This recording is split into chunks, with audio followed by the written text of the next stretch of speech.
he rise. Hail! Never to fall. Caesar! The blood of one man. Hail! Reflects the pain of Caesar! all. Never will fall. Hail! Never will fall. Caesar! Come on. Hail! Cause life's worth living. Caesar! Only if you're standing tall. Hail! And this is all this. Caesar! Hail Caesar, we will never fall. Hail! I said life's worth living. Caesar! Only if you're standing tall. Hail! And this is all this. Caesar! Hail Caesar, we will never fall. Hail! Hail Caesar! All hail Caesar! Hail Caesar! Hail Caesar! Hail Caesar! Hail Caesar! Hail Caesar! Hail Caesar! Hail Caesar! Hail Caesar! Hail Caesar! What is this madness? This is madness. Hence home, you idle creatures. Get you home. Is this a holiday? What know you not? You ought not walk off upon the laboring day. Speak, what trade art thou? Why, sir, a carpenter. Where is thy leather apron and thy rule? Why dost thee have thee best apparel on? You, sir, what trade are you? Indeed, sir. I'm, as you would say, a cobbler. A trade, sir, which I hope to use in a safe conscience, which is indeed, sir, a vendor of bad souls. Why not a cobbler? Truly, sir, I am a surgeon to old shoes. When they are in danger, I recover them. Wherefore not in thy shop today? What dost thy leave these men about the streets? Indeed, sir. To wear out their shoes, to get myself into more work. But indeed, sir, we make holiday to see Caesar.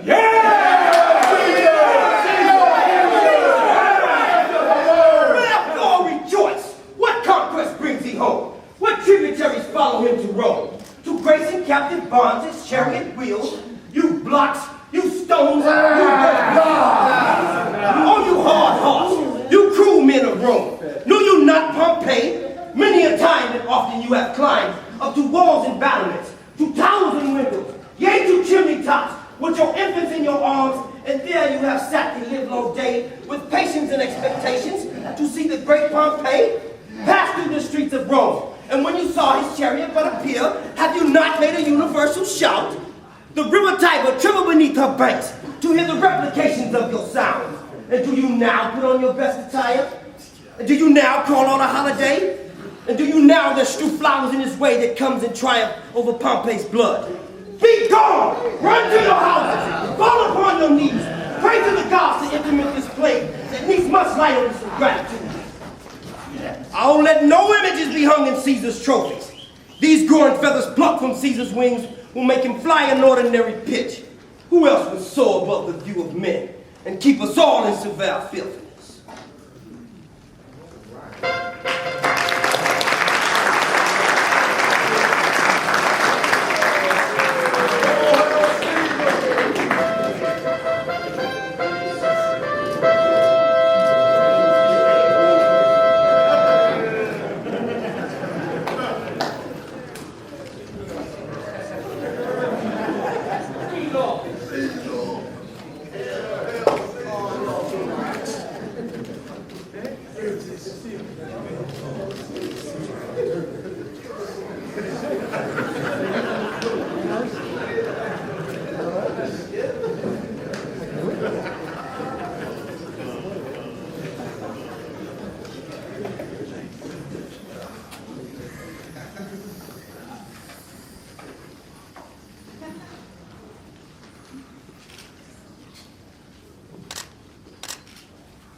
Mark Antony, Caesar, my lord, forget not your speed, Mark Antony.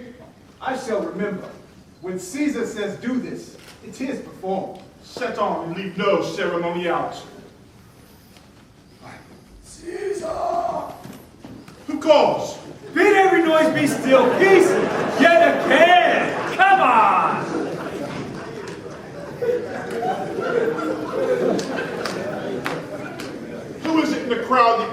me. Speak once again.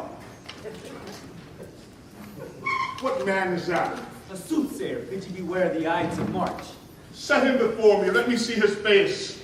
Philip, come from the throng. Look upon Caesar.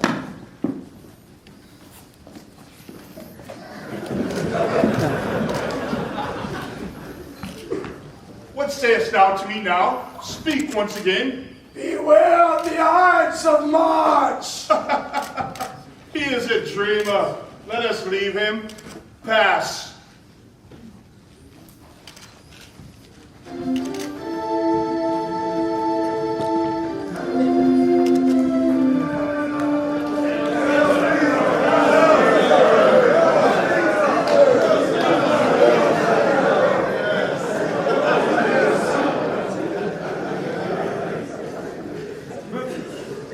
Will you go see this running of the course? No, not I. I do observe you now late. I have not from your eyes that gentleness and show of love as I was wont to have. Cassius, be not deceived. If I veiled my look, I turned the trouble of my countenance merely upon myself. Vexed I am of late with passions of some difference. Conceptions only proper to myself, which may give some soil to my behaviors perhaps. But let not therefore my good friends be grieved. Among which number you, Cassius, be you one. Tell me, good Brutus, can you see your face? No, Cassius, the eye sees not itself but by reflection. 'Tis just, and it is very much lamented, Brutus, that you have no such mirrors as return your hidden worthiness into your eyes. I have heard, with many best respects in Rome, except immortal Caesar, speaking of Brutus, and groaning underneath this age's yoke, have wished that noble Brutus had his eyes. To what dangers would you lead me, Cassius? I, your glass, will discover to yourself that of yourself which you yet not know of. Then be suspicious of me not, gentle Brutus. What means this shouting? I do fear that people choose Caesar for their king. Aye. Do you fear it? Then must I think you would not have it so? I would not, Cassius. Yet I love him well. But wherefore do you hold me here so long? What is it that you would impart to me? If it be aught towards the general good, set honor in one eye, and death in the other. For I fear honor less than I do death. Well, honor is the subject of my story. I cannot tell what you and other men think of this life, but for my single self, I had as lief not be as if to be in awe of such a thing as myself. I was born free of Caesar. So were you. We both had fed as well, and we both could endure the winter's cold as well as he. For once, upon a raw, gusty day, the troubled Tiber chafing with her shores, Caesar said to me, "Darst thou, Cassius, leap with me into this angry flood and swim to yonder's point?" Upon the word, accoutred as I was, I plunged in and bade him to follow. So indeed he did. But ere we could arrive, the point proposed, Caesar cried, "Help me, Cassius, or I sink." So bore I from the waves of Tiber the tired Caesar. And this man is now become a god? And Cassius, a wretched creature that must bend his body as Caesar carelessly gnawed on him? Another general shout! I do believe these applauses are for some new honors heaped upon Caesar. Why, man, he doth bestride this narrow world like a colossus, and we, petty men, walk under his huge legs to peep about, to find ourselves dishonorable graves. But men are masters of their fates. The fault, dear Brutus, is not in our stars, but in ourselves, that we are underlings. Upon what meat doth this all Caesar's feed, that he is grown so great? What you have said I will consider, and what you have to say I will with patience hear. Till then, my noble friend, chew upon this.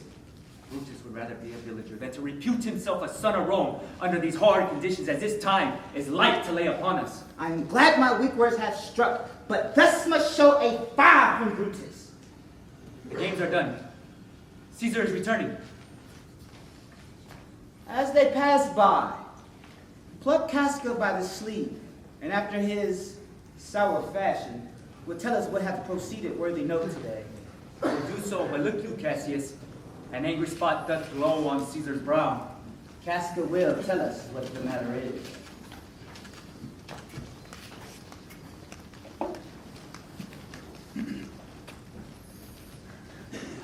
Mark Antony, Caesar, my lord. let me have men about me that are fat. Yon Cassius has a lean and hungry look. He thinks too much. Such men are dangerous. Fear him not, Caesar. He is not dangerous. He is a noble Roman. Would he were fatter, but I fear him not. Yet if my name were liable to fear, I do not know the man I should avoid so soon as that spare Cassius. He is a great observer and looks quite through the deeds of men. He loves no place as thou dost, Antony. He hears no music. Seldom he smiles. Such men as he be never at heart's ease while they behold a greater than themselves, and therefore are they very dangerous. Come, tell me truly what thou thinkest of him.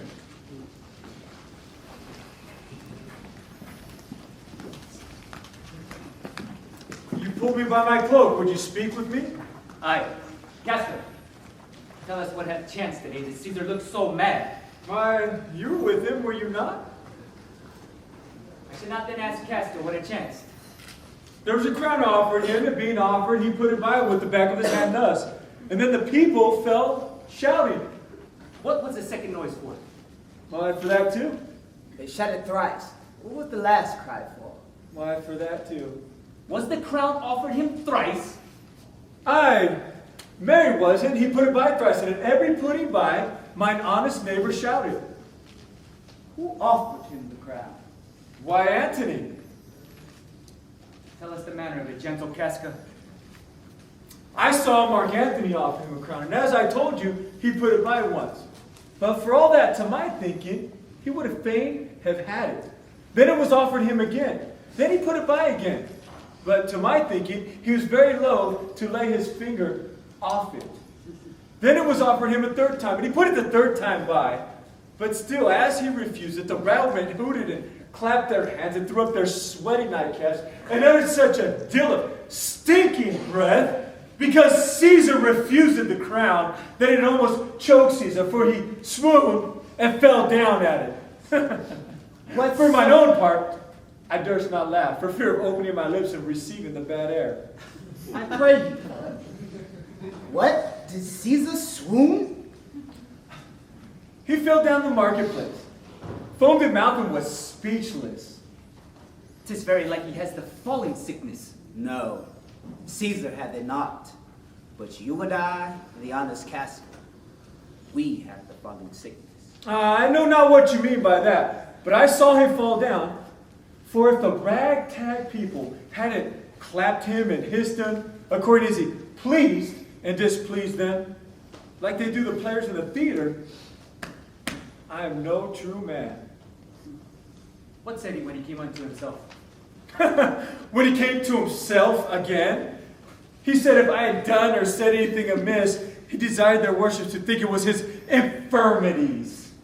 3 or 4 wenches cried, "Alas, good soul!" and forgave him with all their heart. There's no heed to be taken of them. If Caesar would have stabbed their own mother, they'd have done no less.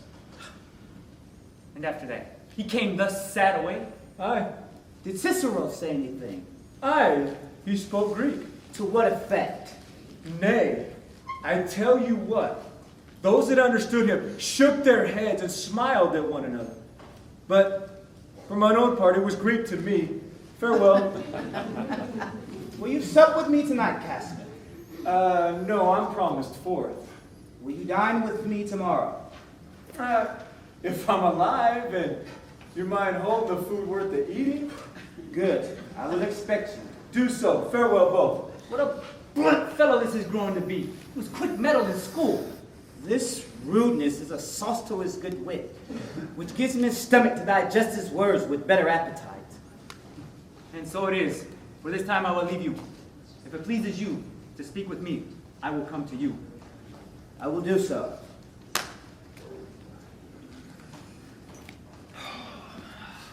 Till then, think of the world. Well, Brutus, thou art noble, yet I see thy honorable metal may be wrought. For who is so firm that cannot be seduced? I will, this night, and at his window throw, as if it came from several citizens, writings, all tending to the great opinion that Rome holds of his name, wherein obscurely Caesar's ambition shall be hinted at. And then let Caesar make himself secure, for we will shake our worst days endure.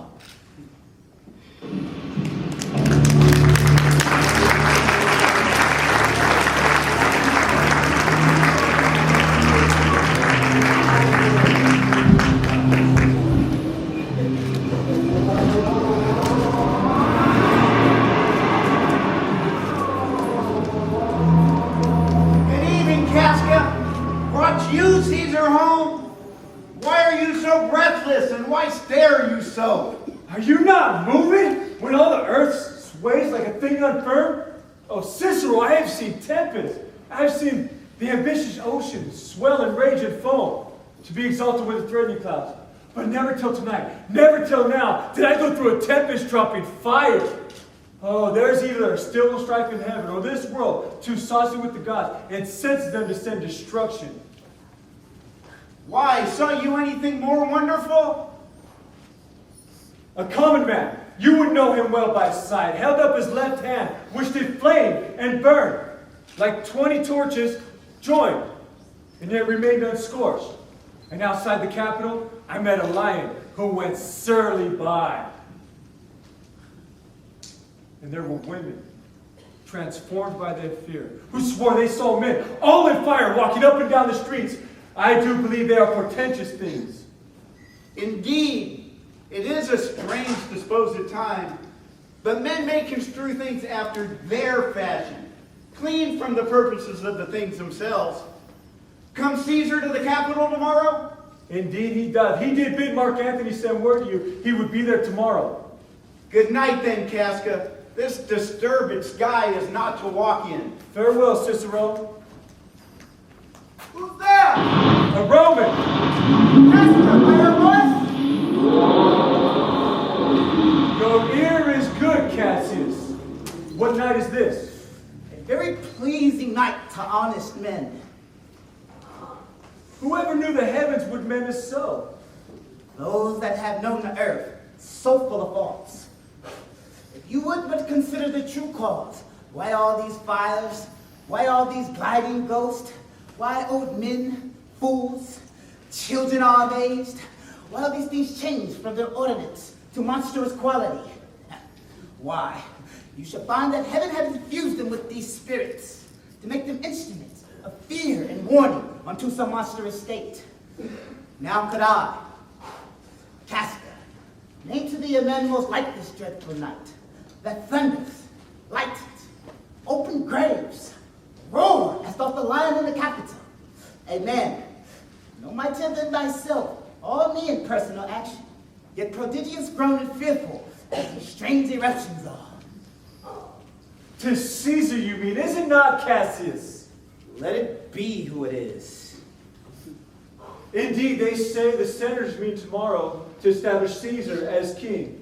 He will wear his crown by sea and by land.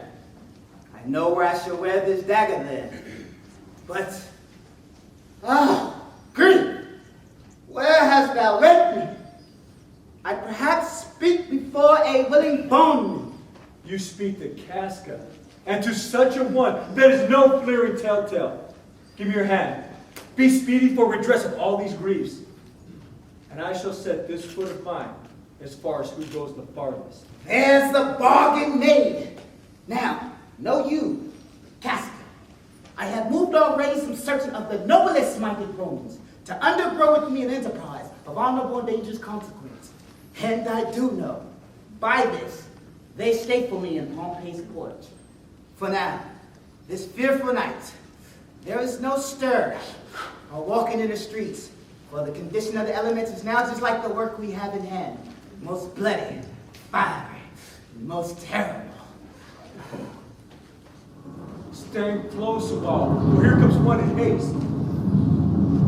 He is a friend. Sit up.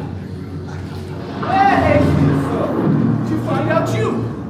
Who is that? Simba? No, it is Casper. One incorporate to our attempts. It might not stay far. I am glad on it. What a fearful night is this. There are 2 or 3 of us that are seeing strange sights. It might not stay far. Tell me. Yes, you are. Oh, Cassius, if you could but win the noble Brutus to up high. Be you content. Good sinner, take these papers and look you laid in the sinner's jail of Brutus made but find it. Throw this in at his window. And set this one up with wax.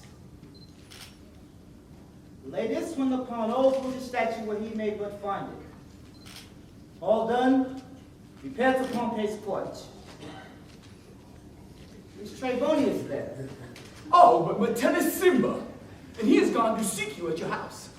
Well, I will hie and bestow these papers as you bade me. That done, return to Pompey's porch. Come, Cassius. 3 parts of him resolved already. The men tie upon our next encounter.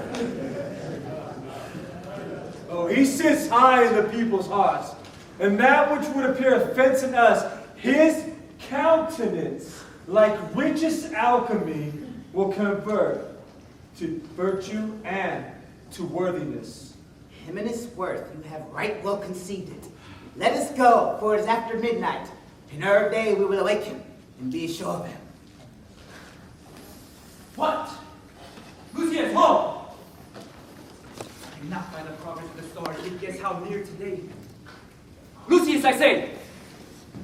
What were my fault to sleep so soundly? When? Lucius! When? Awake, I say! You call, my lord? Lucius, give me a taper to my study. When it is lighted, come and call me here. I will, my lord. It must be by his death. And for my own part, I know no personal reason to spur at him, but for the general, he would be crowned. And how might that change his nature? There's the question.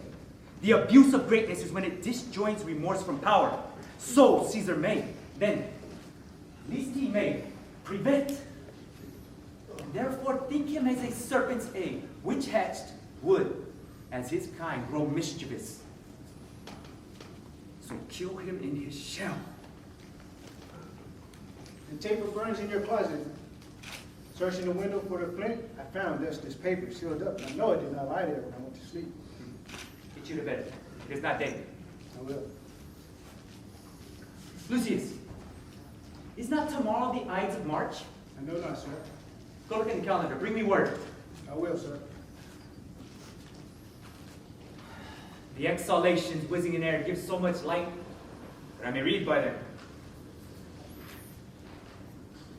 Brutus, thou sleepest? Awake? See thyself? Speak, strike, redress. Brutus, thou sleepest. Awake!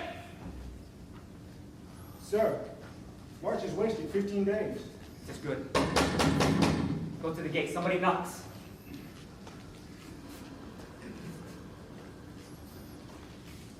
Cassius first did wet me against Caesar. I have not slept. Between the acting of a dreadful thing and the first motion, all of the interim is like a hideous dream. In the state of a man, like to a little kingdom, suffers then the nature of an insurrection. Sir, just your brother Cassius at the door. Is he alone? No, sir, there is others. Do you know them? No, sir, their hats are plucked about their eyes, and their cloaks pulled about their faces, so I cannot discover them. Let him in. They are the faction. O conspiracy, shamest thou to show thy dangerous brow by night, when evils are most free? By day, Where wilt thou find a cavern dark enough to mask thy monstrous face? Seek none conspiracy. Hide it in smiles and affability. Good morrow, Brutus. Do we trouble you? I have been up this hour, awake all night. Know I these men that have come along with thee? Yes, every man of them. And no man here but honors you. And everyone doth wish you had but that opinion of yourself that every noble Roman bears of you. This Metilius Cimber. He is welcome hither. This Trebonius. He is welcome also. This Casca. This Cinna. They are all welcome. May I entreat a word?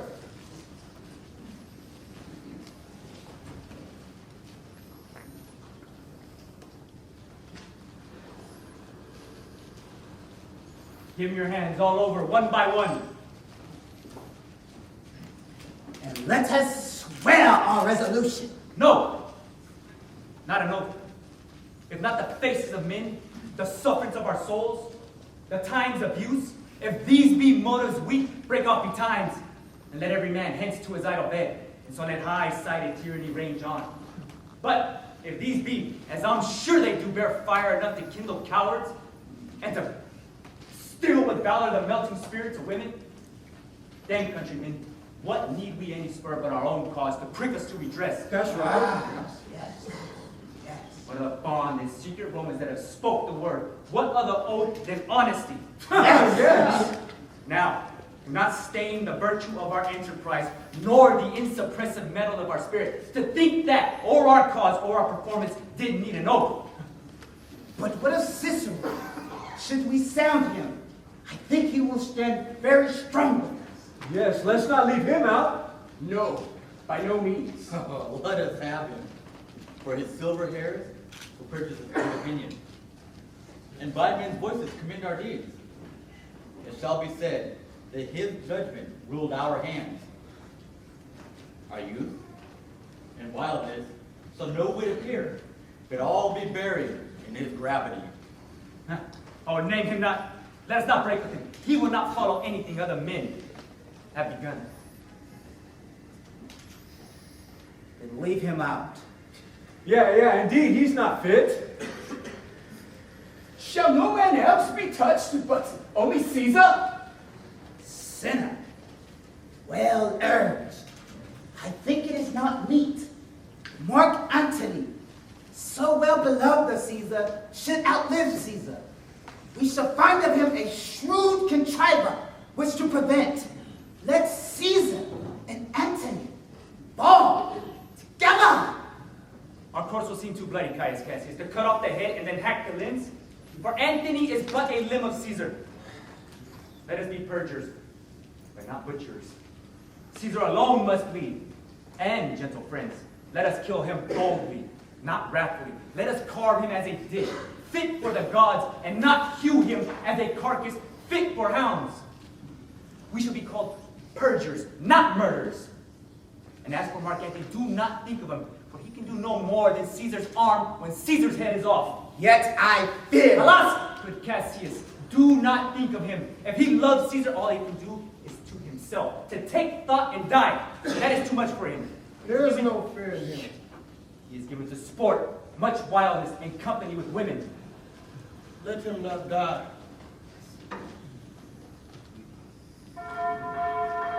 Peace, count the clock.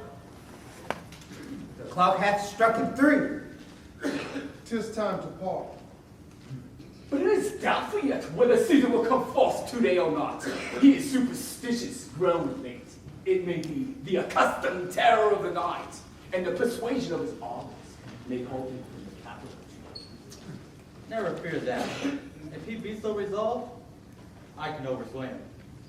For he loves to hear how unicorns may be betrayed with trees, and bears with glasses, and men with flatterers. But when I tell him that he hates flatterers, he says he does. Then he most flattered. Let me work, and I will bring him to the capital. Nay, we will all of us be there to fetch him. By the 8th hour, Be that the uttermost, and fail not then. Caius Ligarius doth bear Caesar hard, who scolded him for speaking well of Pompey. I wonder none of you thought of him. Now, good Metellus, he loves me well. Send him but hither, and I will speak with him. The morning comes upon us. We'll leave you, Brutus. And, friends, disperse yourselves. But all remember what you have said, and show yourselves true Romans. So good morrow to every one of you.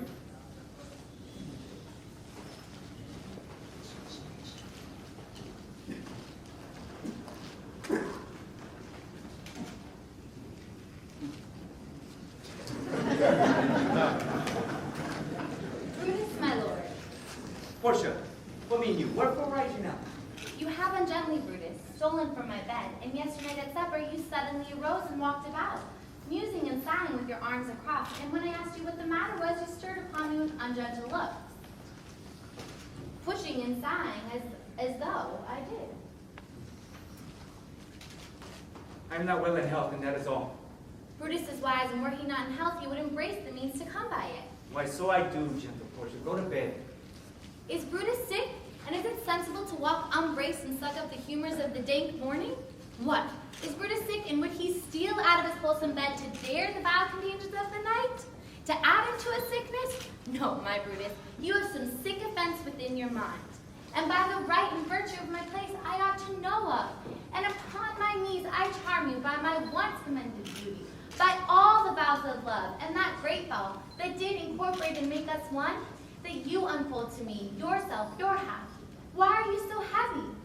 And what men tonight would have to resort to you? For here have been some 6 or 7 that hid even from the darkness. Gentle Portia, kneel not. I should not need if you were gentle, Brutus. Within the bond of marriage, tell me, is it expected that I know no secrets that appertain to you, but as it were in sort or limitation? To keep with you at meals, comfort your bed, and talk to you sometimes? Dwell I but in the suburbs of good pleasure, Portia is Brutus's harlot, not his wife. Thou art my true and honorable wife. If this were true, then I should know this secret. Oh, you gods, render me worthy of this most noble wife. Hark, hark. One knocks. Go on a while, Portia. Leave me with haste. Lucius! Who's that knocks? Sir, there is a sick man who wishes to speak to you.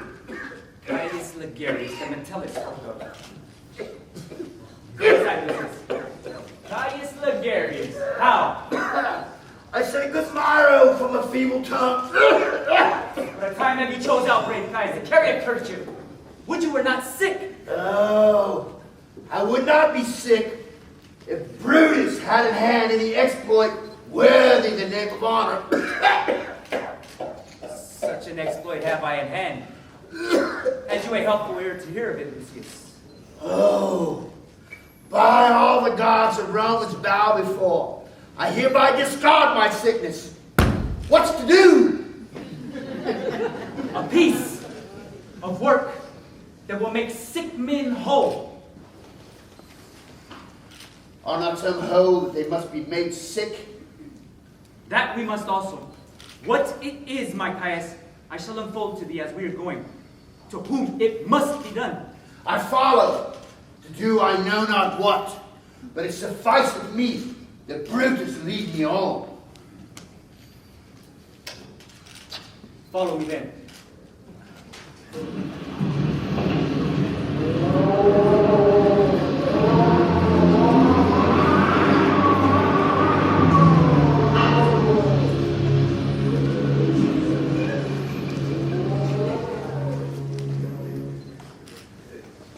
Nor heaven nor earth have been at peace tonight.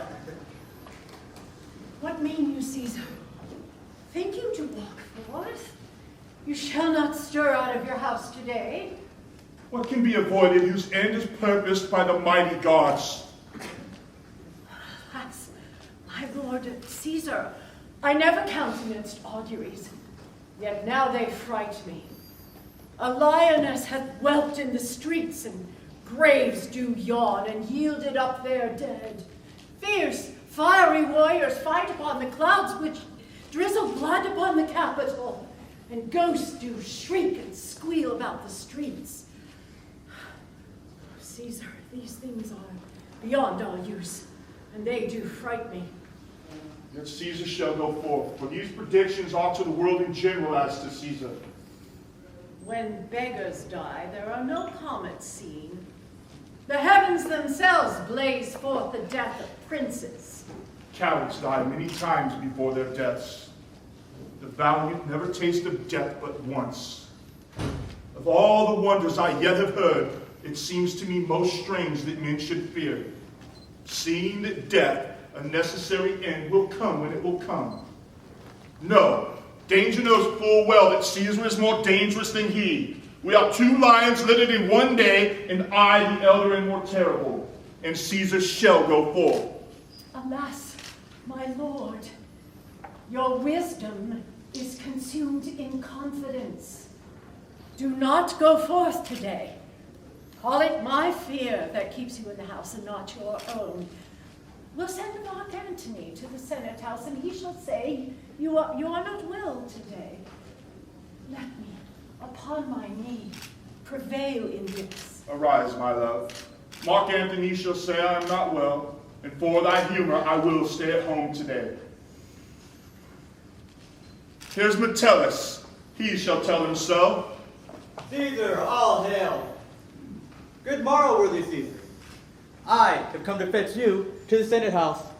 And you are come in very happy time to bear my greeting to the senators and tell them I will not come today.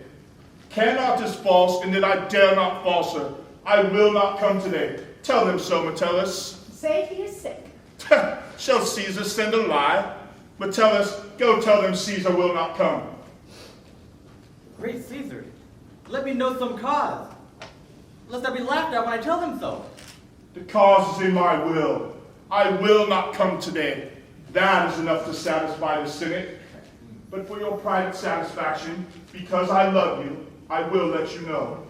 Calpurnia, here my wife, stays me at home. She dreamt tonight that she saw my statue, which like a fountain with 100 spouts did run pure blood. And many robust Romans came smiling and did bathe their hands in it. And these does she apply for warnings and portents and evils imminent, and on her knee hath begged that I will stay at home today. These dreams are all misinterpreted. They're a vision fair and fortunate. Your statue, spouting blood in many pipes, in which so many smiling Romans did bathe, signifies that great Rome shall gain reviving blood, and that great men shall come to form a blood bond with your eminence. This is all Calpurnia's dream signified. In this way have you well expounded it. I have, and know it now. The Senate has concluded this day to give a crown to my disease. If you shall send them word that you will not come, their minds may change. Besides, it were a mock for some to say, break up the Senate till another time, when Caesar's wife shall meet with better dreams. If Caesar should hide himself, shall they not whisper, lo, Caesar is afraid? Pardon me, Caesar. My dear, dear love, to your proceeding, bids me tell you this. How foolish do your fears seem now, Calpurnia. I am ashamed that I did yield to them. Give me good leave, for I will go. And look, where Cassius is come to fetch me. Good morrow, Caesar. Welcome, Cassius. What, Brutus? Are you stirred so early, too? Good morrow, Casca. Caius Ligarius. Caesar was never so much your enemy as that same Augie which hath made you lean. What is the clock? The hour has struck 8, Caesar. I thank you for your pains and courtesies. I am to blame to be thus waited for.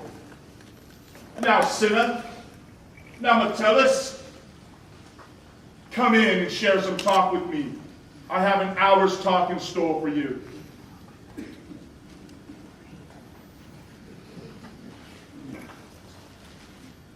I will. And so near will I be that your best friend shall wish I had been first. Come in, good friends. Share some talk with me. And we like friends will straight away go together.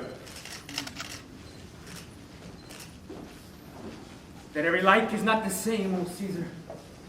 The heart of Brutus grieves to think upon.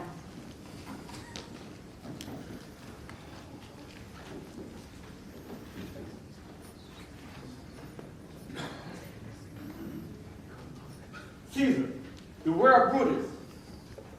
Take heed of Cassius. Come down near Casca. Have an eye for Cinna. Trust not Tribonius. But tell a Simba love thee not. For though has wrong Caius Fligarius, there is but one mind in all these men, and it is bent against Caesar. If thou beest not immortal, look about you, securely give way to conspiracy. The mighty God will defend thee, thy friend Artemidorus.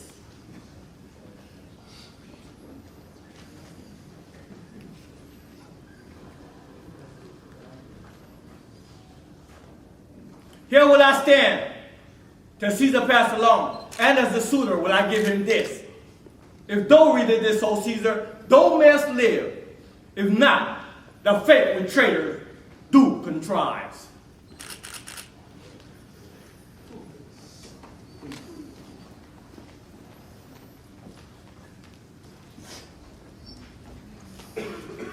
I pray thee, boy, run to the Senate house. Stay not answering, but get thee gone. Why thou say? No, my errand, madam. Oh, constancy, be strong upon my side. I have a man's mind, but a woman's wife. Art thou here yet? Madam, what should I do? Run to the capital and nothing else? And so, return to you and nothing else? Yes, bring me word, boy. If thy lord look well, he went sickly forth. Take good note what Caesar doth. Hark, what? Hear that, madam? I hear a bustling rumor like a fray. The wind brings it from the capital. Sue, madam, I hear that. Come hither, fellow.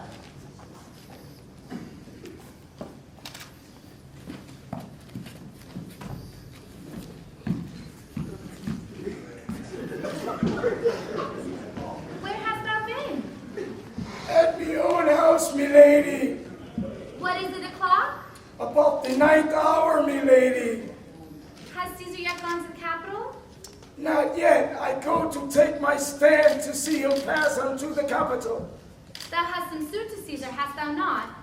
That I have. If it would please Caesar to be as good as to Caesar, to hear me I shall beseech him to befriend himself. Why knowest any harm intended towards him? None that I know will be. Much fear, much chance I fear. Oh, Brutus, the heavens speed thee in thy enterprise. Oh, I go frame. Run, Lucius, commend me to my lord. Give me word what he doth say to thee.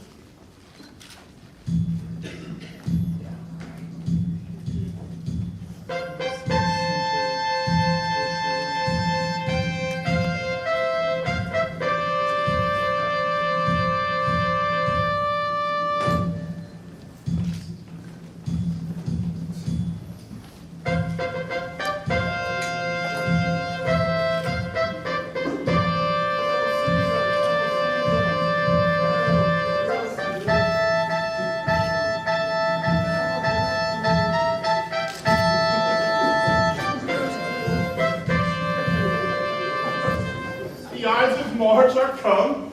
Ah, Caesar, but not gone yet. Hail Caesar, read this letter. Caesar, Trebonius doth desire that you read over in your great wisdom this his humble suit. Oh, Caesar, read mine first. For mine's a great suit that touches Caesar nearer. What touches us ourselves shall be served last. Delay not, Caesar. Read it instantly. What is this fellow mad? Suraya, give place. What urges you, y'all petitions in the streets? Come to the capital. I wish your enterprise today may thrive. What enterprise, Cicero? Fare you well. What said Cicero? We fear our enterprise might thrive. I fear our purpose is discovered. Look how he makes towards Caesar. Mark him. Cassius, be settled, for we fear prevention. Brutus, what shall be done? Be constant, Cassius. Cicero speaks not of our purpose, for look, he smiles, and Caesar does not change. Tragonius knows his time. For, look you, Brutus, he draws Mark Antony out of the way. Where is Metellus Simba? Let him go and presently prefer his suit to Caesar. He has addressed, press near and second him. Most high, most great, and most mighty Caesar, Metellus Simba throws before thy feet, and humble heart. I must prevent thee, Simba. Thy brother by decree is banished. If thou dost bend and pray and fawn for him I spur thee like a cur out of my way. Caesar, thou dost me wrong. Caesar did never wrong, but with just cause. Is there no voice more worthy than my own to speak more sweetly in great Caesar's ear for the repealing of my banished brother? Caesar, I kiss thy hand, and do desire that Publius Simba have an immediate freedom of repeal. What, Brutus? As low as thy foot doth Cassius fall, to beg enfranchisement for Publius Simba. I could be well moved if I were as you, but I am as constant as the northern star. Of whose true fixed and resting quality there is no fellow in the firmament. The skies are painted with unnumbered sparks. They are all fire, and every one doth shine. But there's but one in all that doth hold his place. So in the world of men I know but one that unassailable holds on his rank, unshaked of motion, and that I am he. Let me a little show it even in this, that I was constant, Simba should be banished, and constant do remain to keep him so. Oh, Caesar. Hence wilt thou lift up Olympus? Great Caesar! Doth not Brutus kneel? Speak as for me!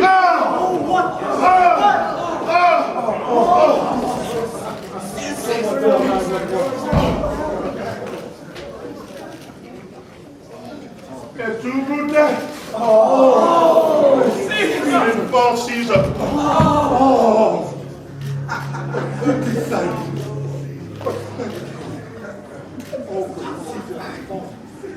Liberty!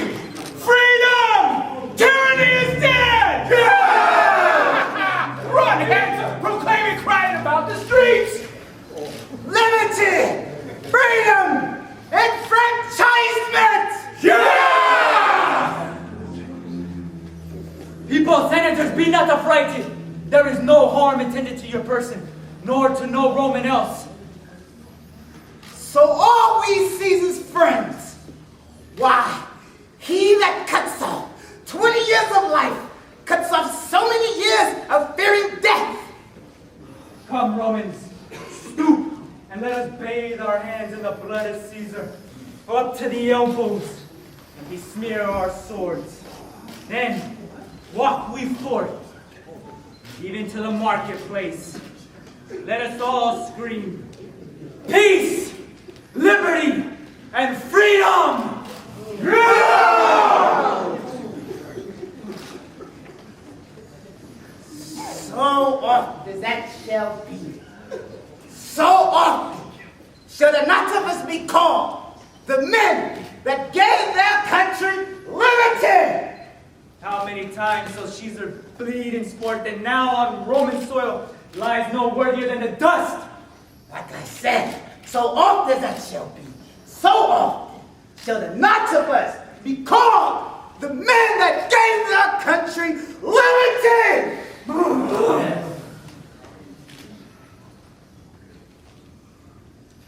Every man away. Brutus shall lead, and we shall grace his hills with the most boldest and best hearts of Rome. But here comes Antony. Welcome, Mark Antony.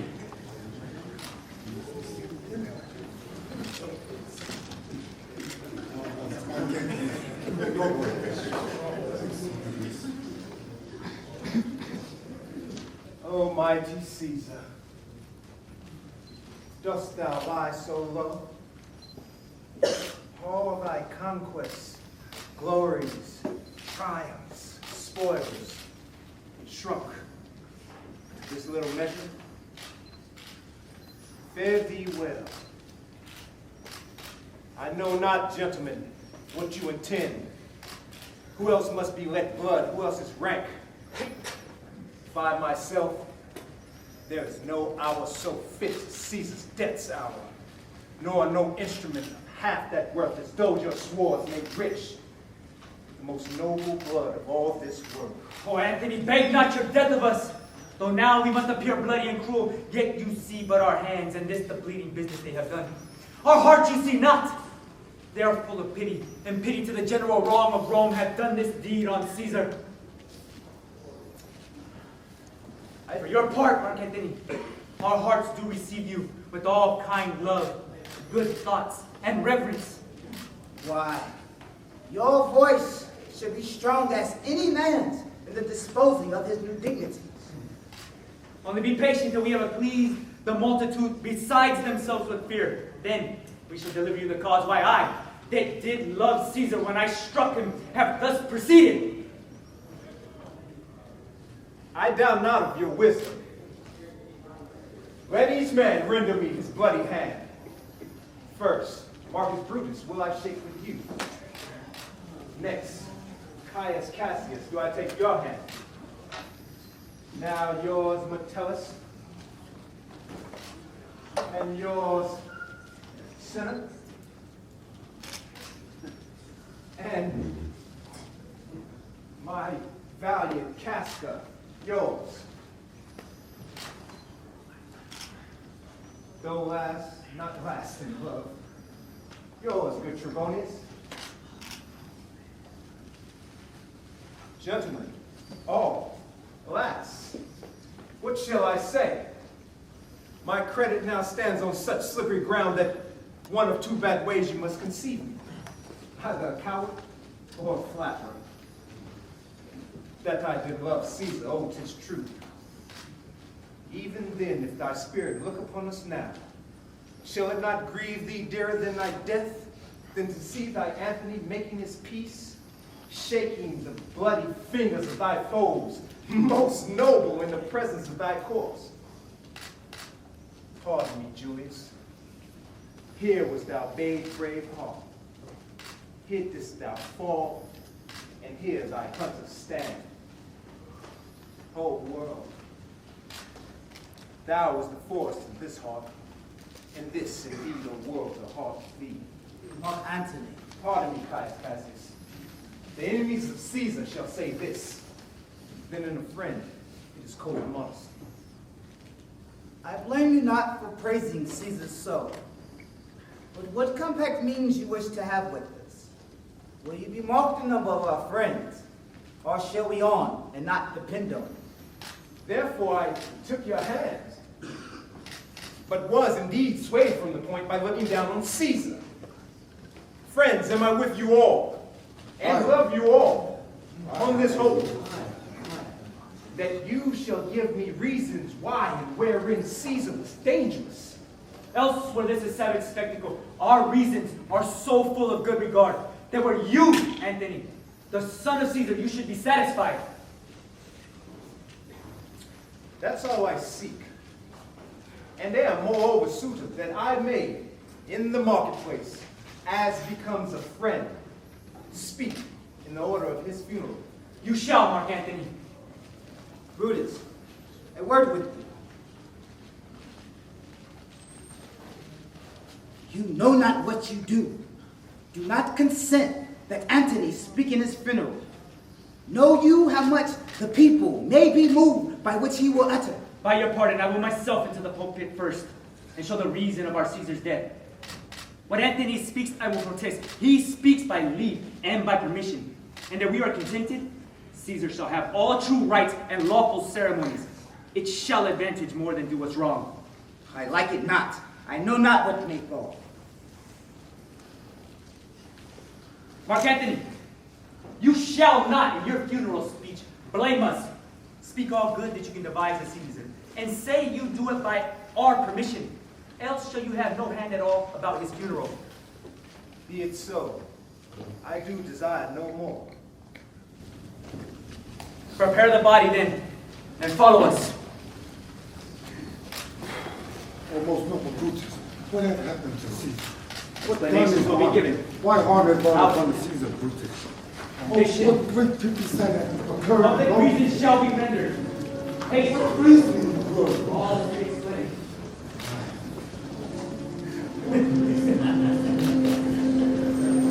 Oh, pardon me, thou bleeding piece of earth, that I am meek and gentle with these butchers. Thou art the ruins of the most noble man that ever lived the tide of times. Woe to the hand that shed this costly blood. Over thy wounds, now do I prophesy. A curse shall light upon the limbs of men, domestic fury, and fierce civil strife shall cumber all the parts of Italy. And Caesar's spirit, ranging for revenge, with Ate by his side, come hot from hell, shall in these confines, with a monarch's voice, cry, havoc! And let slip the dogs of war, that this foul deed shall smell above the earth with carrion men, groaning for burial.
Hear me for my cause and be silent, that you may hear.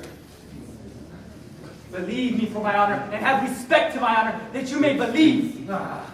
Censor me in your wisdom, and awake your senses, that you may the better judge. If there be any in this assembly, any dear friend of Caesar, to him I say, Brutus's love towards Caesar was no less than his. What? And if then that friend should still demand why Brutus rose against Caesar, this is my answer. Not that I loved Caesar less, but that I loved Rome more.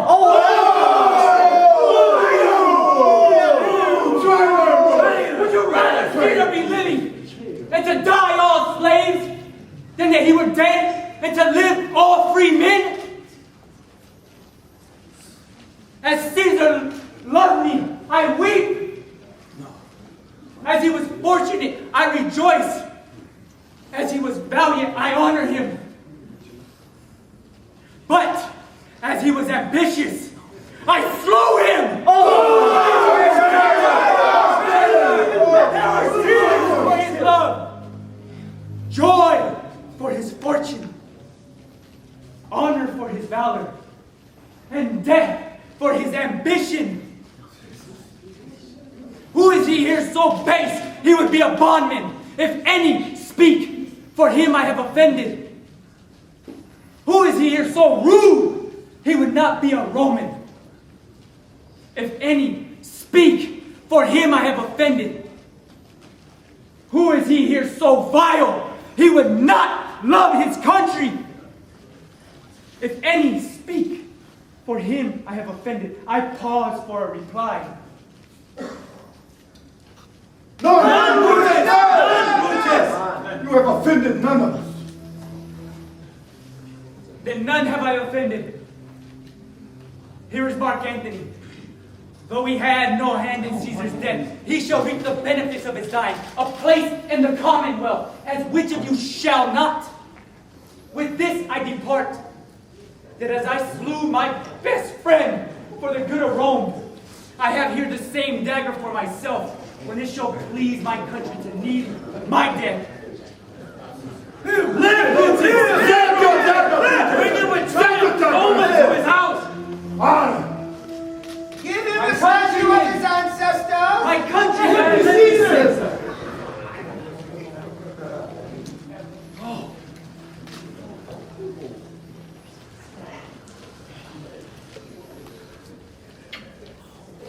Good countrymen, let me depart alone, and for my sake stay here, attending to Mark Antony's speech,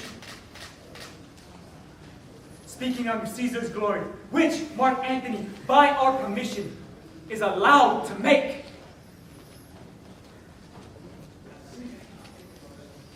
Stay! Let us hear Mark Antony! Please, let us hear Brutus speak. 'Twere best he speaks no harm of Brutus here. Caesar was a tyrant. We are blessed that Rome is rid of him. Aye. Let us hear what Antony can say. You gentle Romans! Friends, Romans, countrymen, lend me your ears. I come to bury Caesar, not to praise him. The evil that men do lives after them. The good is often interred with their bones. So let it be with Caesar. The noble Brutus have told you Caesar was ambitious. If it was so, it was a grievous fault, and grievously hath Caesar answered it. Here, under leave of Brutus and the rest, for Brutus is an honorable man. So are they all honorable men. Come I to speak in Caesar's funeral. He was my friend, faithful and just to me. But Brutus says he was ambitious, and Brutus is an honorable man. He had brought many captives home to Rome, whose ransoms did the general coffers fill. Did this in Caesar seem ambitious? When that the poor have cried, Caesar hath wept. Ambition should be made of sterner stuff. But Brutus says he was ambitious, and Brutus is an honorable man. You all did see that on the Lupercal I thrice presented him a kingly crown, which he did thrice refuse. Was this ambition? Yet Brutus says he was ambitious, and sure, he is an honorable man. I speak not to disprove what Brutus spoke, but here I am to speak what I do know. You all did love him once, not without cause. What cause withholds you then to mourn for him? O judgment, thou art fled to brutish beasts, and men have lost their reason. Bear with me. My heart is in the coffin there with Caesar. And I must pause till he comes back to me. Methinks there's much reasons in his sayings. Caesar has had great wrong. He would not take the crown, therefore to certain he was not ambitious. There's not noble man in Rome than Antony. Oh, true. But only yesterday, the word of Caesar might have stood against the world. Now lies he there, and none so poor as to do him reverence. Oh, masters, thou art disposed to... if I was disposed to stir your hearts and minds to mutiny and rage, I should do Brutus wrong and Cassius wrong, who you all know are honorable men. I will not do them wrong. I'd rather choose to wrong the dead, to wrong myself and you, than to wrong such honorable men. But here is a parchment with the seal of Caesar. What? I found it in his closet. 'Tis his will. His will? He has a will? Let but the commons hear this testament, which, pardon me, I do not mean to read. What? And they would go and kiss dead Caesar's wounds and dip their napkins in his sacred blood. Read us this will, Mark Antony. Read it. Will. This will. Have patience. Read the will, Anthony. I must not read it. It is not fit for you to know how dearly Caesar loved you. You are not wood. You are not stone, but men. And being hearing the will of Caesar, it will inflame you. It will make you mad. 'Tis good you know not how Caesar loves you. For if you should, oh, what would come of it? Oh, just read us this will. You shall read us the will. Have Caesar's patience. will. Have patience. I fear I wrong the honorable men whose daggers have stabbed Caesar. I do fear it. They were traitors, not honorable men. You will compel me then to read the will? Read the will. Then make a ring about the corpse.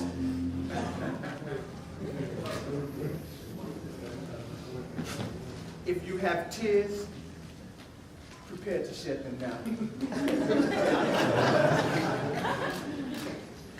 You all do know this mantle. I remember the first time ever Caesar put it on. 'Twas a summer's eve in his tent, that day he overcame the Nervii. Look, in this place ran Cassius' dagger. See what a rent the envious Casca made. Oh, through this the well-beloved Brutus stabbed. Oh, and as he plucked his cursed steel away, mark how the blood of Caesar followed. For Brutus, as you know, was Caesar's angel. Judge, oh you gods, how dearly Caesar loved him. That's true. This was the most kindest cut of all. For when the noble Caesar saw him stabbed, ingratitude, more strong than traitor's arms, quite vanquished, then burst his mighty heart. And in his mantle, great Caesar fell. Oh, what a fall there was, my countrymen. Then I, then you, then all of us fell down, whilst bloody treason flourished over us. Look, look you here. Here's himself, marred as you see him with traitors.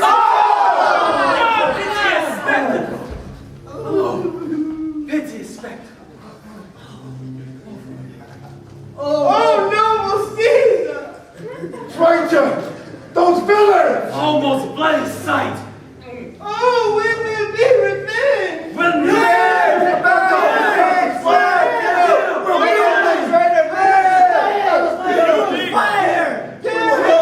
Stay, countrymen! Stay, let us hear Mark Antony. Speak, let us hear Mark Antony speak. Peace. Good friends, sweet friends, let me not stir you up to such a sudden flood of mutiny. They that have done this deed are honorable. What private griefs they have, alas, I know not that made them do it. They are wise and honorable, and will no doubt with reasons answer you. I speak not, friends, to steal away your hearts. I am no orator as Brutus is, but as you know me all, a plain, blunt man that loved my friend, and that they know full well that gave me public leave to speak of him.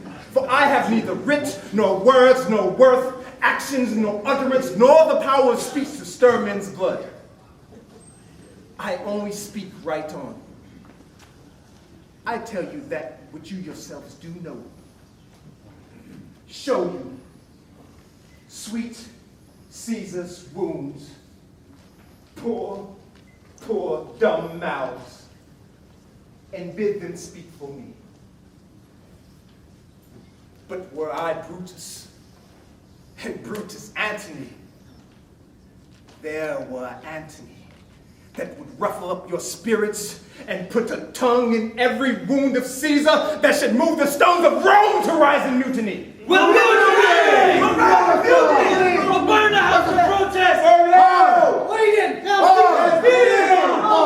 Let hear me, countrymen! Let hear me speak! Why, friends, you go to do you know not what. Have you forgotten the will I told you?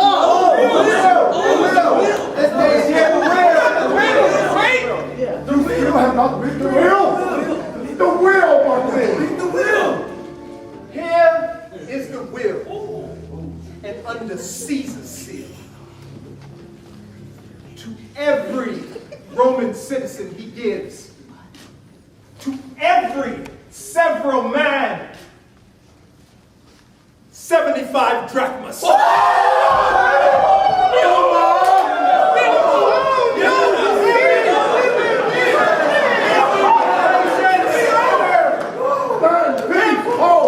Silence! Moreover, What now? More? There's more? he had left you all his lands.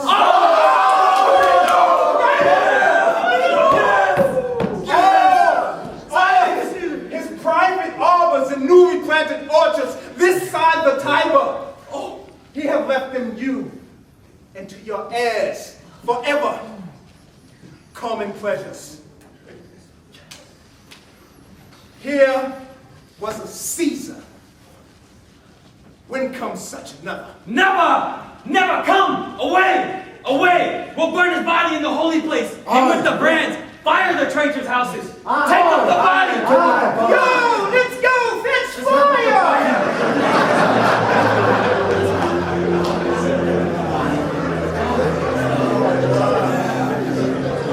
Hey, it's money.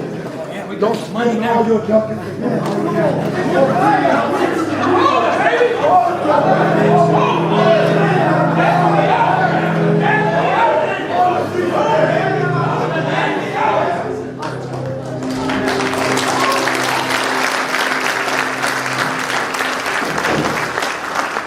now, let it work. Mischief thou art afoot. Take thou what course thou wilt.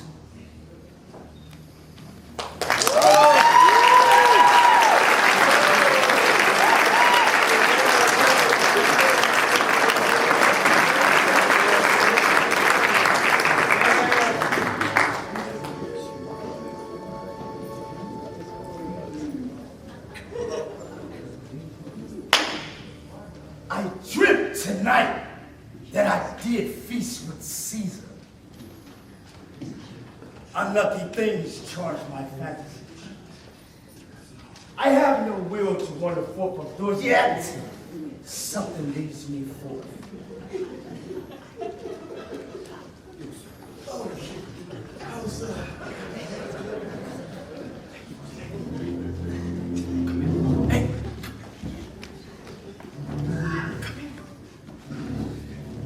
What is your name?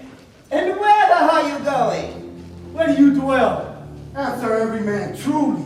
Yea, aye, and briefly. Ah, and wisely. Aye, directly.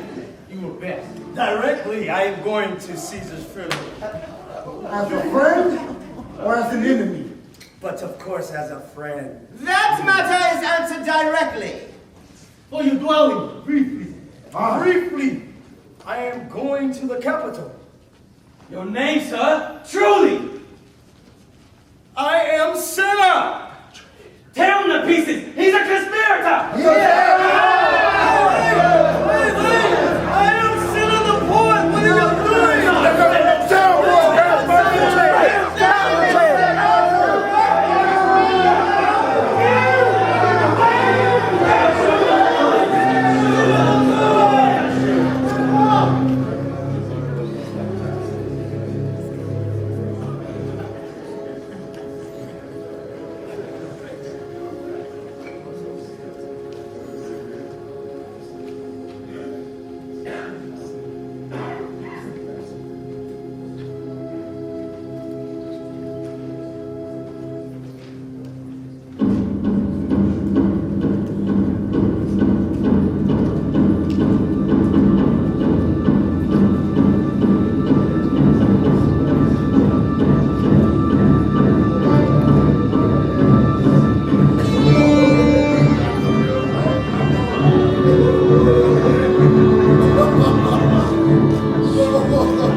What now, Metellus?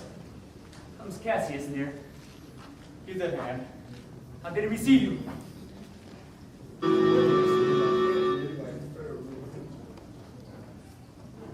With respect and courtesy enough, but not with free and friendly counsel. Thou hast described the hot friend cooling. Comes his army on. Hark, he's arrived.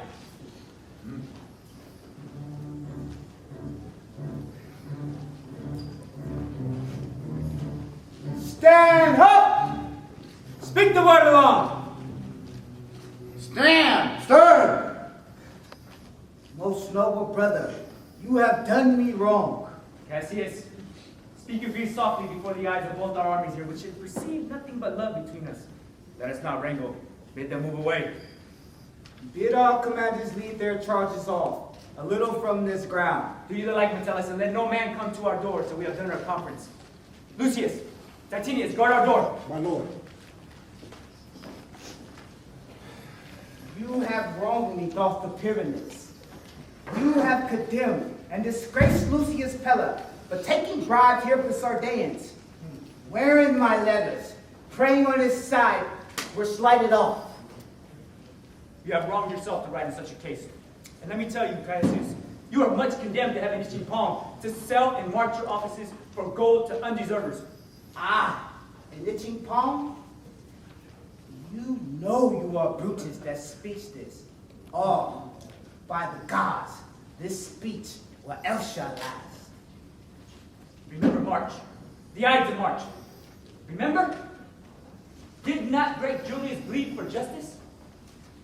What villain touched his body that did stab? and not for justice? What? Shall one of us instruct the foremost man of all this world, but for supporting robbers? Shall we now contaminate our fingers with such base bribes? I'd rather be a dog and bathe the moon than such a Roman. Brutus, beg not me. I am a soldier. I elder in practice, abler than yourself. Go to, you are not. I am. I say you are not. Have mind upon your health. Tempt me no further. A waste-like man! Oh, ye gods! Must I endure this? You say you are a better soldier. Let it appear so. Make your boasting true, and it shall please me well. You wrong me every way, Brutus. I said an elder soldier, not a better. Did I say a better? If you did, I care not.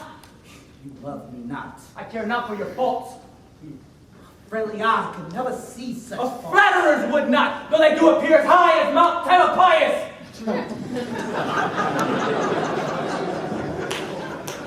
Come, Antony, and all your armies, come, revenge yourself along on Cassius, for Cassius is aweary of the world, hated by the one he loves, all his faults observed.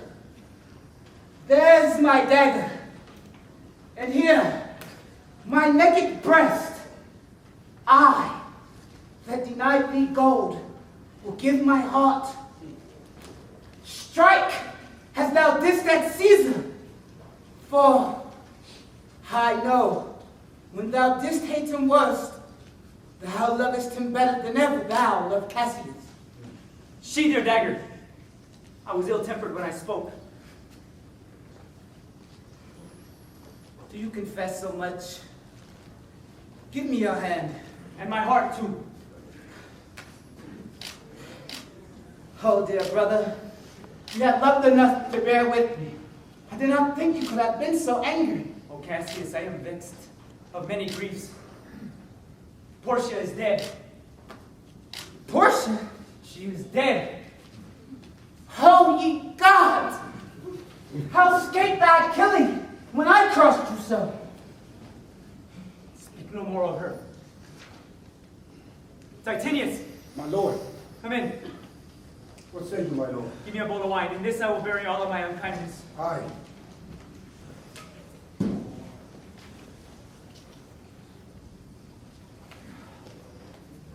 My lord. Fetch me Trebonius, quickly. Aye, my lord. Trebonius, noble Brutus has summoned you. My lord. Welcome, good Trebonius. I have here received letters that Mark Antony has come down upon us with a great and mighty expedition, bending their expedition towards Philippi. Myself have letters of the self-same tenor. What think you of presently marching to Philippi? I think it not good. Your reasons? This it is. 'Tis better that the enemy seeks us.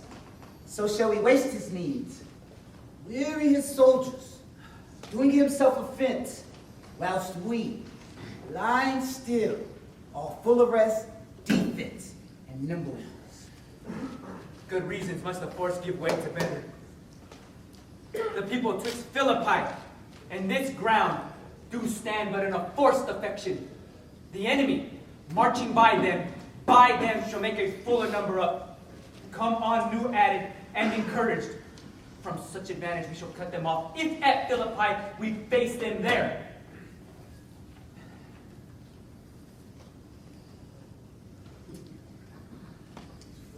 But dear brother, You must note beside, the enemy increases every day, and we, at the height, are ready to decline. There is a tide in the affairs of men, which, taken at the flood, leads on to fortune. Omitted, all of the voyages of their lives are bound in the shallows and in the miseries. And upon such a full sea are we now afloat. then with your will go on. We will along ourselves and meet them at Philippi. There is no more to be said. No more. Early tomorrow, We will rise in hence.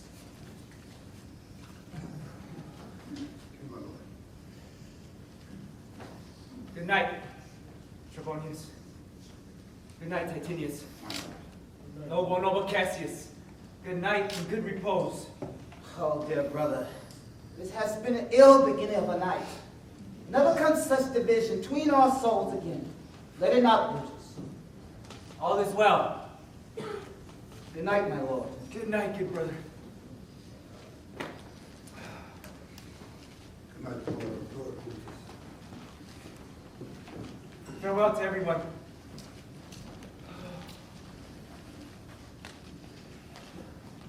Portia.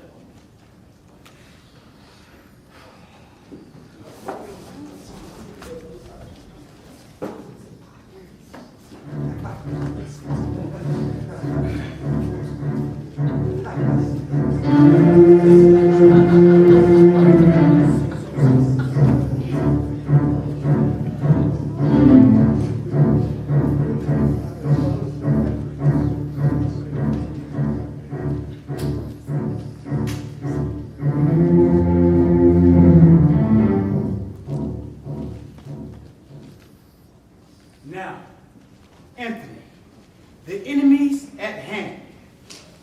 They mean to join with us at Philippi here. Prepare your generals. The enemy comes on in gallant show. And let us lead our soldiers marching on. They stand and would parley. Words before blows. Is it so, countrymen? Not that we love words better, as you do. Good words are better than bad strokes. In your bad strokes, Brutus, you give good words. Witness the hole you made in Caesar's heart, crying, long live Hail Caesar. Thou very wisely threat before thou stings, Mark Antony. Villains! You did not sow when your vile daggers hacked one another into the size of Caesar. You showed your teeth like apes, and fawned like hounds, and bound like bondsmen. Whilst damned Cassica, like a cur from behind, struck Caesar on the neck. Oh, you flatterers! Flatterers! This tongue shall not have offended so today. Come, Anthony, away, defiant, traitors, hurl away in your teeth. If you dare fight today, come to the field. If not, when you have stomach.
Kill the conspirators!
Oh, look! Look, Titanius! My lord. The birds fly! Fly farther off, my lord! Fly farther off! Mark Antony is in your tents, my lord! Fly, therefore, noble Cassius! Fly far off! This hill is far enough! Titanius, look! Are those my tents where I perceive the fire? They are, my lord. If thou lovest me, mount thou my horse and hide thy spurs in him, till he have brought thee up to yonder's troop. And here again that I may rest assured whether yon troops are friend or enemy. I will return again, even in a thought. My lord. Go, Pandars, get higher on that hill. My sight were ever thick. Regard Titanius, and tell me what thou notice about the field. What news? Titanius is enclosed around about with horsemen that make him on the spur. Yet he spurs on. Now they are almost upon him. Now Titanius, now some light. Oh, he lights too. Ah, he's taken. Ah! Oh, coward that I am. Come down, behold no more. Oh, coward that I am, to see my best friend in before my face. Come hither, Suraya.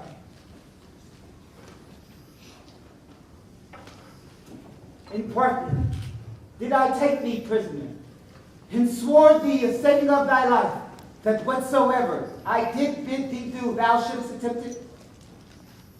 Come now, keep thine oath. And with this good sword that ran through the bowels of Caesar, search this bosom. Stand not to answer. Here, take thou the hilts. And when my face is covered, as 'tis now, guide thou the sword. Ah!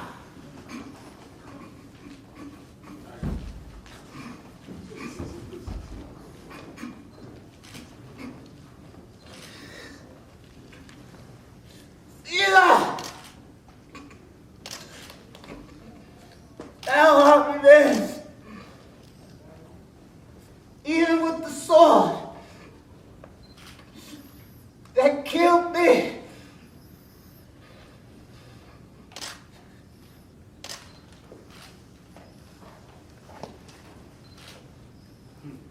And so I am free. Yet not would so have been durst I have done my will. O Cassius, far from this country Pandar shall run, where never Roman shall take note of him.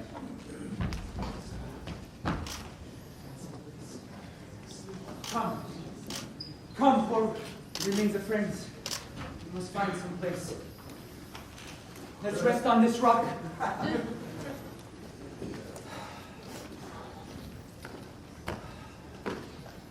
Yes, he's come right back. He's taken or slain. Lucius, sit thee down.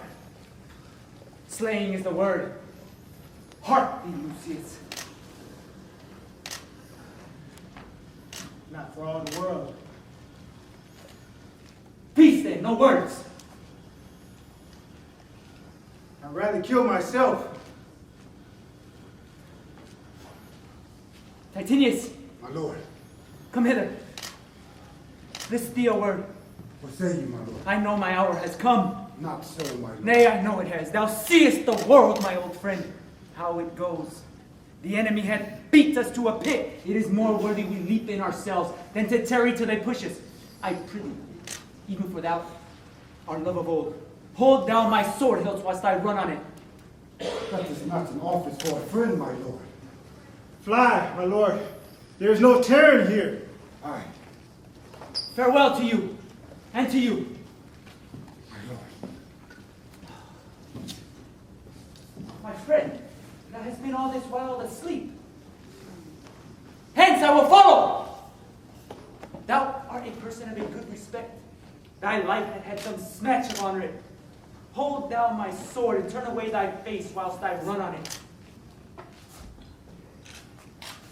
Fly, fly, my lord.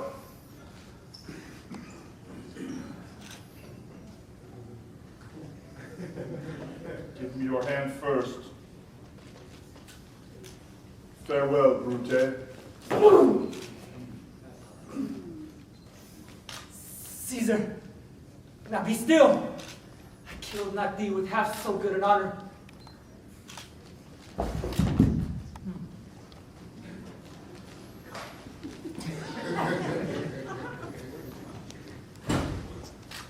What man is that?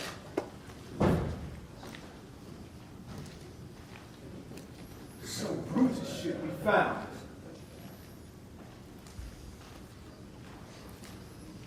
The sword was held and he did run on it.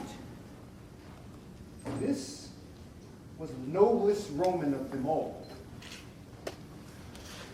All but he did that which they did in envy of great Caesar. He, only in a general honest thought and common good to all, made one of them. His life was gentle, and the elements so mixed in him that nature might stand up and say to all the world, this was a man. According to his virtue, let us use him with all respect and rights of burial. So call the field to rest, and let away depart to the glories of this happy day.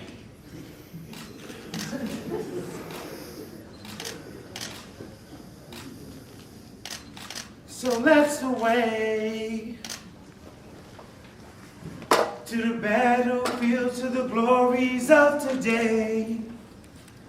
My blood, my tears, my fears are swept away. So don't worry, cause our worries are yesterday. So let's away. Come on, y'all, let's away. Let's away from the battlefield to the glories of today. My blood, my tears, my fears been swept away. So don't worry, cause our worries are yesterday. So let's away. Come on, y'all, let's away. Let's away from the battlefield to the glories of today. My blood, my tears, my fears been swept away. So don't worry, our worries are yesterday.